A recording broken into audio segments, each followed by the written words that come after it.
রাজধানীর দিয়াবাড়িতে milestone school and college ক্যাম্পাসে ভয়াবহ বিমান বিধ্বস্তের ঘটনার পর আহত, নিহত ও নিখোঁজ শিক্ষার্থীসহ অন্যান্যদের প্রকৃত সংখ্যা নির্ধারণ এবং তাদের ঠিকানাসহ তালিকা তৈরির জন্য একটি তদন্ত কমিটি গঠন করেছে প্রতিষ্ঠানটি।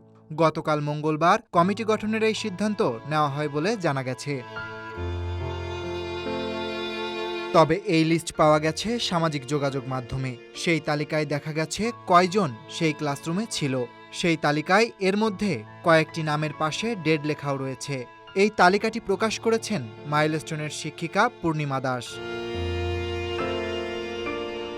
অন্যদিকে মাইলস্টোন স্কুল অ্যান্ড কলেজের অফিসিয়াল ফেসবুক পেজে দেওয়া বিজ্ঞপ্তিতে কমিটি গঠনের বিষয়টি জানানো হয়েছে। প্রশাসনিক কর্মকর্তা ইসমাইল হোসেন পেজটির সত্যতা নিশ্চিত করেছেন।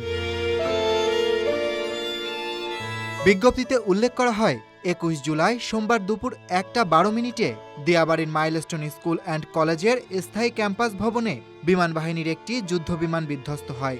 ভয়াবহ এই দুর্ঘটনায় শিক্ষার্থী, শিক্ষক, কর্মচারী ও অভিভাবকদের মধ্যে অনেকেই আহত ও নিহত হন। এখনও বেশ কয়েকজন নিখোঁজ রয়েছেন।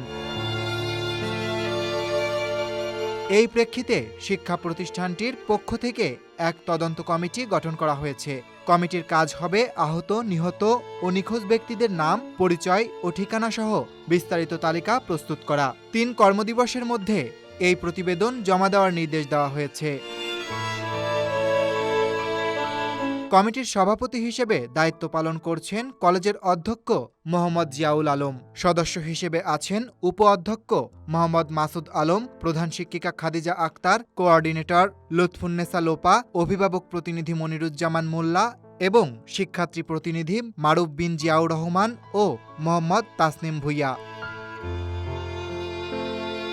এদিকে ভয়াবহ এ দুর্ঘটনার মৃতের সংখ্যা বেড়ে দাঁড়িয়েছে ৩২ জনে। অন্তত ১৬৫ জন আহত হয়েছেন, যাদের মধ্যে অনেকেই আশঙ্কাজনক অবস্থায় রাজধানীর বিভিন্ন হাসপাতালে চিকিৎসাধীন রয়েছেন। অধিকাংশ আহতই আগুনে পুড়ে গুরুতর দগ্ধ হয়েছেন বলে চিকিৎসকরা জানিয়েছেন। বিধ্বস্তের ঘটনার পর থেকেই বন্ধ রয়েছে মাইলস্টোন স্কুল অ্যান্ড কলেজের মূল ফটক। আজ বুধবার সকালে ক্যাম্পাস এলাকায় ছিল নিস্তব্ধতা, জনমানব ছিল প্রায় শূন্য। শিক্ষার্থী, অভিভাবক ও স্থানীয়দের মধ্যে দেখা দিয়েছে তীব্র শোক, আতঙ্ক ও ক্ষোভ। সরকারিভাবে এ ঘটনায় এখনও তদন্ত চলছে। ঘটনার প্রকৃত কারণ, পাইলটের অবস্থা এবং উড্ডয়ন সংক্রান্ত তথ্য জানতে বাংলাদেশ বিমান বাহিনী ও সিভিল অ্যাভিয়েশন কর্তৃপক্ষ যৌথভাবে তদন্ত কার্যক্রম পরিচালনা করছে। Dhaka express desk report.